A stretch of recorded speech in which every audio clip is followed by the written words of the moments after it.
Inilah kisah sengsara Tuhan kita Yesus Kristus menurut Santo Yohanes. Seusai perjamuan Paskah, keluarlah Yesus dari ruang perjamuan bersama dengan murid-muridnya, dan mereka pergi ke seberang Sungai Kidron. Di situ ada suatu taman. Yesus masuk ke taman itu bersama dengan murid-muridnya. Yudas yang mengkhianati Yesus tahu juga tempat itu, karena Yesus sering berkumpul di situ dengan murid-muridnya. Maka datanglah juga Yudas ke situ bersama sepasukan prajurit dan penjaga-penjaga bait Allah yang disuruh oleh imam-imam kepala dan orang-orang Farisi. Mereka datang lengkap dengan lentera, suluh, dan senjata. Yesus tahu semua yang akan menimpa dirinya. Maka ia maju ke depan dan berkata kepada mereka, "Siapakah yang kamu cari?" Jawab mereka, "Yesus dari Nazaret." Kata Yesus kepada mereka, "Akulah dia." Yudas yang mengkhianati dia berdiri juga di situ bersama-sama mereka. Ketika ia berkata kepada mereka, "Akulah dia," mundurlah mereka dan jatuh ke tanah. Maka Yesus bertanya pula, "Siapakah yang kamu cari?" Jawab mereka, "Yesus dari Nazaret." Jawab Yesus, "Telah kukatakan kepadamu, akulah dia. Jika aku yang kamu cari, biarkanlah mereka ini pergi." demikian hendaknya supaya genaplah firman yang telah dikatakannya,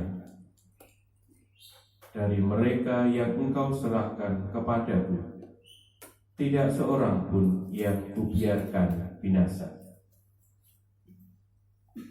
Lalu Simon Petrus yang membawa pedang menghunus pedang itu, meletakkannya kepada hamba imam besar, dan memutuskan telinga kanannya. Nama hamba itu Markus. Kata Yesus kepada Petrus, "Sarungkanlah pedangmu itu. Bukankah aku harus minum cawan yang diberikan Bapa kepadaku?" Maka pasukan prajurit serta perwiranya dan penjaga-penjaga yang disuruh orang Yahudi itu menangkap Yesus dan membelenggu dia.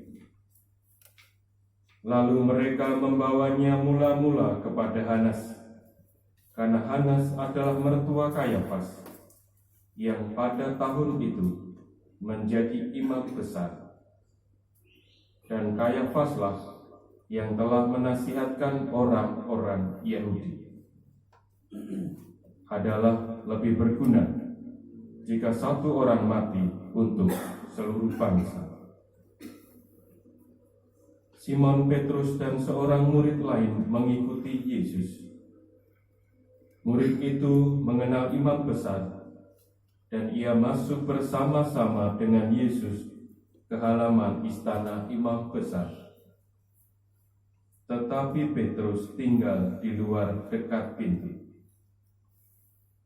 Maka murid lain tadi yang mengenal imam besar kembali keluar, bercakap-cakap dengan perempuan penjaga pintu, lalu membawa Petrus masuk. Maka kata hamba perempuan penjaga pintu kepada Petrus, "Bukankah engkau juga murid orang itu?" Jawab Petrus, "Bukan." "Bukankah engkau juga murid orang itu?" Jawab Petrus, "Bukan." Sementara itu hamba-hamba dan penjaga-penjaga bait Allah telah memasang api arang, sebab hawa dingin waktu itu, dan mereka berdiri berdiam di situ. Juga Petrus berdiri berdiam bersama-sama dengan mereka. Maka mulailah imam besar menanya Yesus tentang murid-muridnya dan tentang ajarannya. Jawab Yesus kepadanya, Aku berbicara terus terang kepada dunia.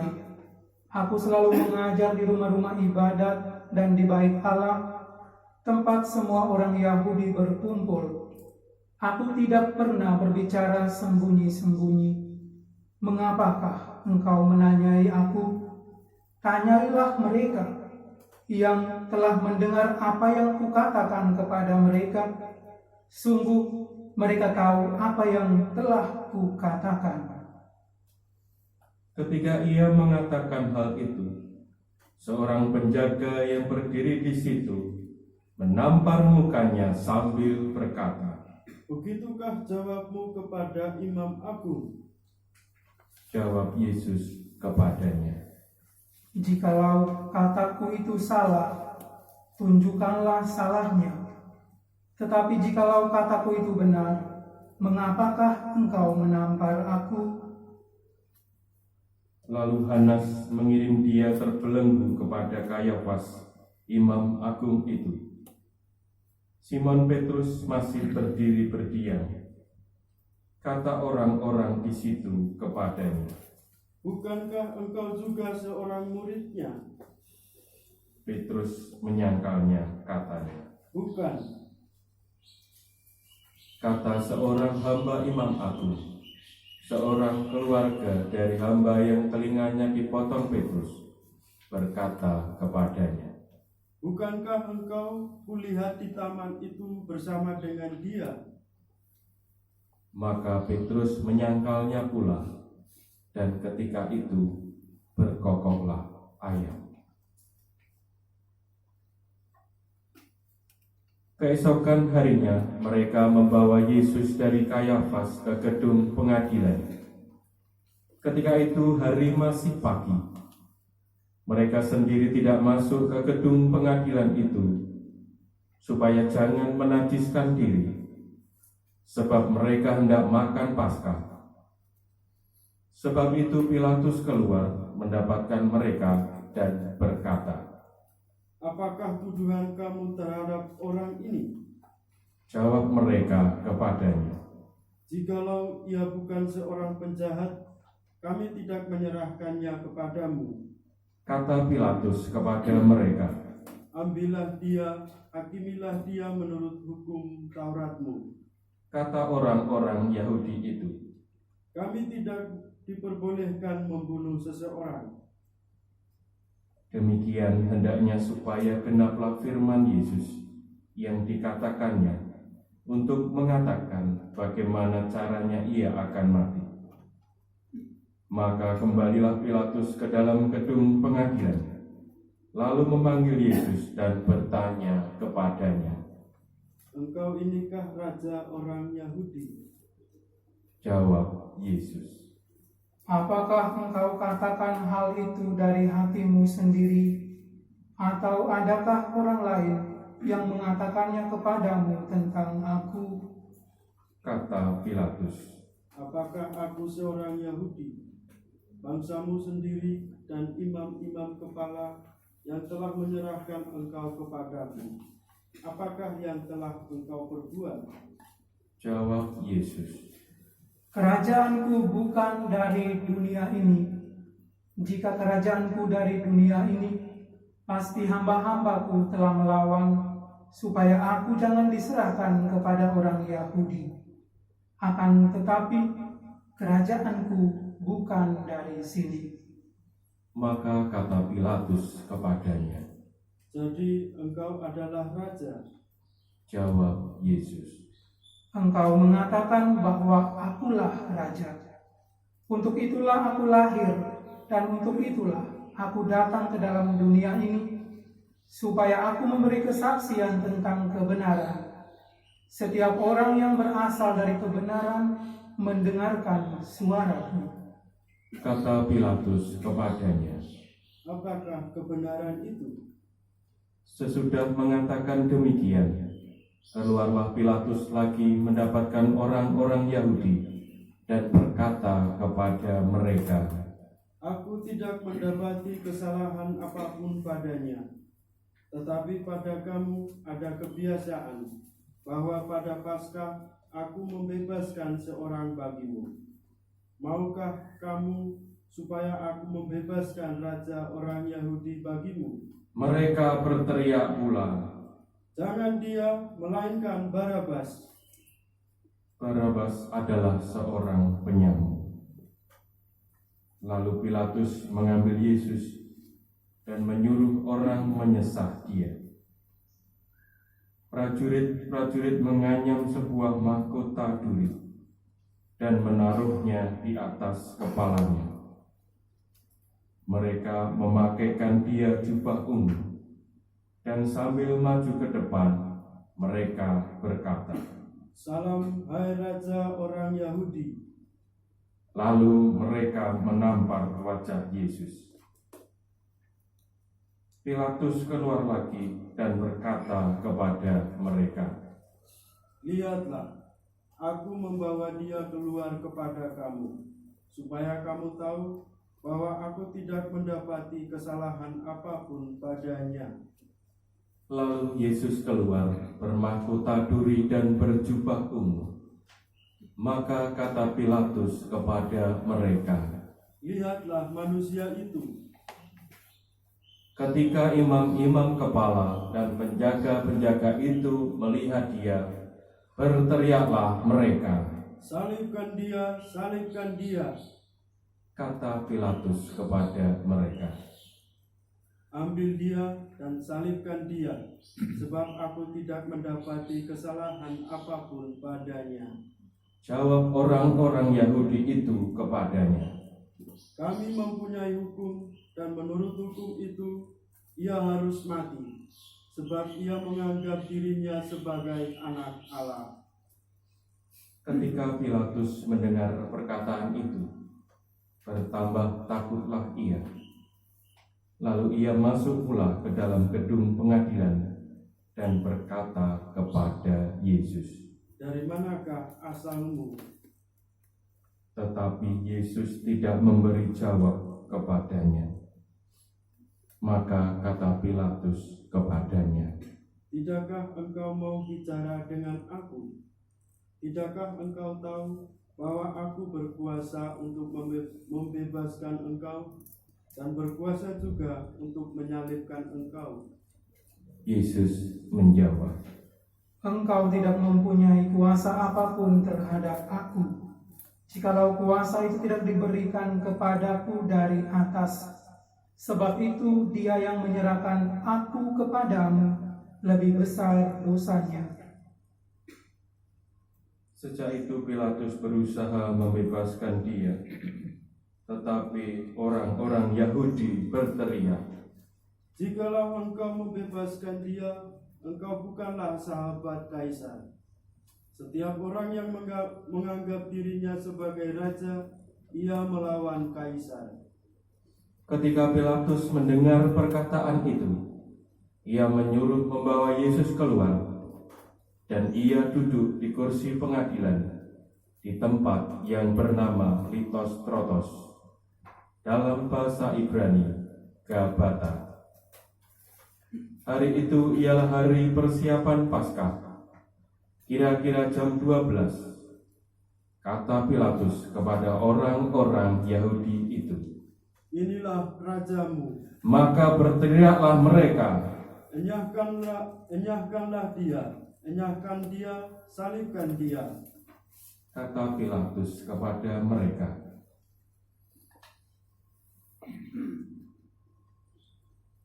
haruskah aku menyalibkan rajamu? Jawab imam-imam kepala, Kami tidak mempunyai raja selain daripada Kaisar. Akhirnya Pilatus menyerahkan Yesus kepada mereka untuk disalibkan. Mereka menerima Yesus.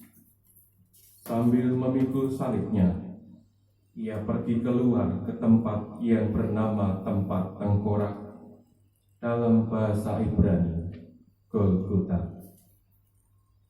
Dan di situ ia disalibkan mereka, dan bersama-sama dengan dia disalibkan juga dua orang lain, sebelah menyebelah, Yesus di tengah-tengah. Dan Pilatus menyuruh memasang juga tulisan di atas kayu salib itu, bunyinya, Yesus orang Nazaret, Raja orang Yahudi. Banyak orang Yahudi yang membaca tulisan itu, sebab tempat di mana Yesus disalibkan letaknya dekat kota, dan kata-kata itu tertulis dalam bahasa Ibrani, bahasa Latin, dan Yunani. Maka kata imam-imam kepala orang Yahudi kepada Pilatus, "Jangan engkau menulis Raja orang Yahudi, tetapi bahwa ia mengatakan, Aku adalah Raja orang Yahudi." Jawab Pilatus, "Apa yang kutulis tetap tertulis." Sesudah prajurit-prajurit itu menyalibkan Yesus, mereka mengambil pakaiannya, lalu membaginya menjadi 4 bagian, untuk tiap-tiap prajurit 1 bagian. Dan jubahnya juga mereka ambil. Jubah itu tidak berjahit, dari atas ke bawah hanya 1 tenunan saja. Karena itu mereka berkata kepada seorang kepada yang lain, "Janganlah kita membaginya menjadi beberapa potong, tetapi baiklah kita membuang undi untuk menentukan siapa yang mendapatnya." Demikianlah hendaknya supaya genaplah yang ada tertulis dalam kitab suci. Mereka membagi-bagi pakaianku di antara mereka dan membuang undi atas jubahku. Hal itu telah dilakukan prajurit-prajurit itu. Di dekat salib Yesus berdiri ibunya dan saudara ibunya, Maria istri Kleopas dan Maria Magdalena. Ketika Yesus melihat ibunya dan murid yang dikasihinya di sampingnya, berkatalah ia kepada ibunya, "Ibu, inilah anakmu." Dan kemudian katanya kepada murid-murid itu, "Inilah ibumu." Dan sejak saat itu, murid itu menerima dia di dalam rumahnya. Sesudah itu, karena Yesus tahu bahwa segala sesuatu telah selesai, berkatalah ia, supaya genaplah yang ada tertulis dalam kitab suci, "Aku haus."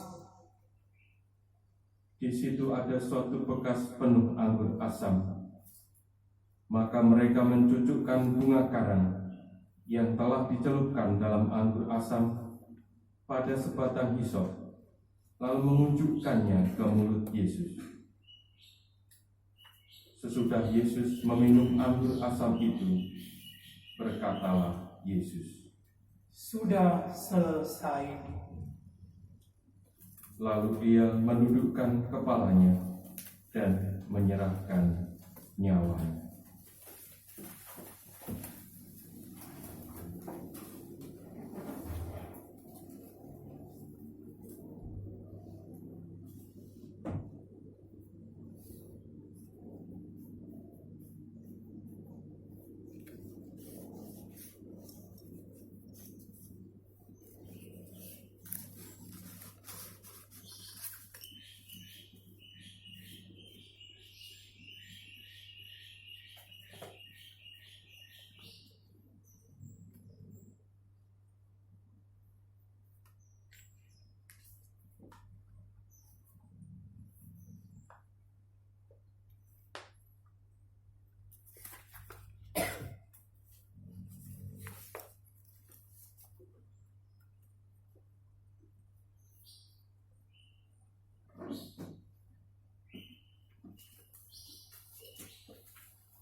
karena hari itu hari persiapan, dan supaya pada hari Sabat mayat-mayat itu tidak tinggal tergantung pada kayu salib. Sebab Sabat itu adalah hari yang besar. Maka datanglah orang-orang Yahudi kepada Pilatus dan meminta kepadanya supaya kaki orang-orang itu dipatahkan dan mayat-mayatnya diturunkan. Maka datanglah prajurit-prajurit lalu mematahkan kaki orang yang pertama dan kaki orang yang lain yang disalibkan bersama-sama dengan Yesus.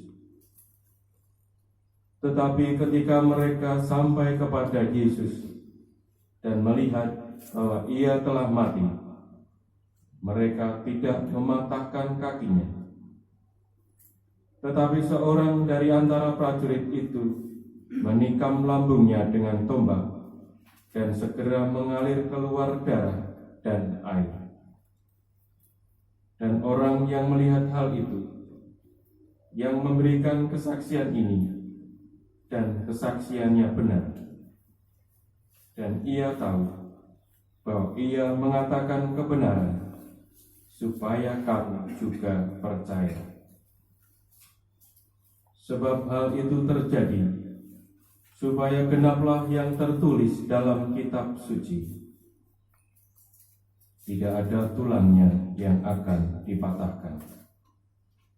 Dan ada pula nas yang mengatakan, mereka akan memandang kepada Dia yang telah mereka tikam. Sesudah itu Yusuf dari Arimatea, ia murid Yesus, tetapi sembunyi-sembunyi karena takut kepada orang-orang Yahudi, meminta kepada Pilatus supaya ia diperbolehkan menurunkan mayat Yesus. Dan Pilatus meluluskan permintaannya itu. Lalu datanglah ia dan menurunkan mayat itu. Juga Nikodemus datang ke situ. Dialah yang mula-mula datang waktu malam kepada Yesus. Ia membawa campuran minyak mur dengan minyak gaharu, kira-kira 50 kati beratnya. Mereka mengambil mayat Yesus, mengapaninya dengan kain lenan, dan membubuhinya dengan rempah-rempah menurut adat orang Yahudi bila menguburkan mayat. Dekat tempat di mana belum pernah dimakamkan seseorang. Karena hari itu hari persiapan orang Yahudi, sedang kubur itu tidak jauh letaknya, maka mereka meletakkan mayat Yesus di situ.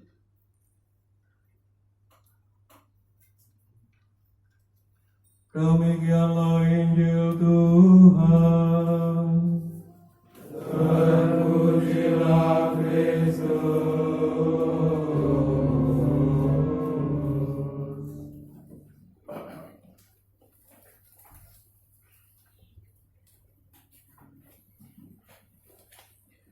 Saudara-saudariku yang dicintai Tuhan, tadi segera setelah penutupan rekoleksi, kami briefing sejenak.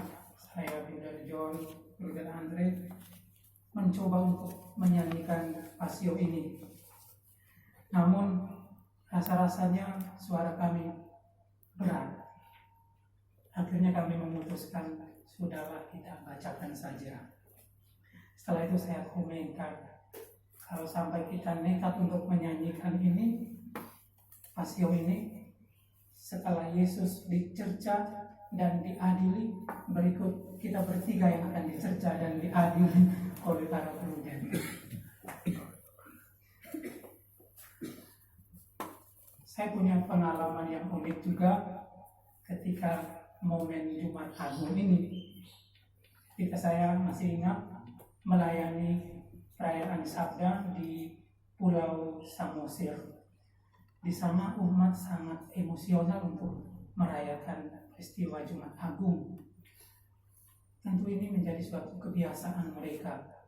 Jadi kita kalau memulai ibadat itu menyaksikan mereka benar-benar menangis seluruhnya, baik itu yang ibu-ibu sampai anak-anak. Apalagi ketika ibadat jalan salib ini dimulai, mereka pasti sangat emosional, menangis, bercucuran air mata. Saya dan teman saya yang bertugas, kami baru 1-2 minggu lah kursus bahasa Batak, tetapi kami mencoba nekat untuk membawakan ibadat Sabda Jumat Agung dalam bahasa Batak. Nah, yang memberikan renungan itu teman saya ini. Dia ingin mengatakan kepada umat, jangan sedih, Tuhan Yesus pasti akan bangkit. Tapi dalam bahasa Batak, dalam bahasa Batak itu kan, nunga muring do, akadamang akadainang, nunga muring. Kristus bangkit itu dalam bahasa Batak katanya hehe. Kristus hehe. Tapi saking semangatnya dia akhirnya bablas. Nunga muring do, akadamang akadainang, Kristus hehehehe. Akhirnya umat semua tertawa. Kristus hehe tapi dia hehehe, maka menjadi lucu suasananya. Lalu umat menangis sambil tertawa. Itu pengalaman unik yang tak terlupakan. Lalu menjadi kesempatan kami untuk mengejek dia, Saudara Romo di Medan. Kalau saling mengejek, wah Kristus hehehehe, Kristus bangkit. Baik, saudara-saudariku yang terkasih,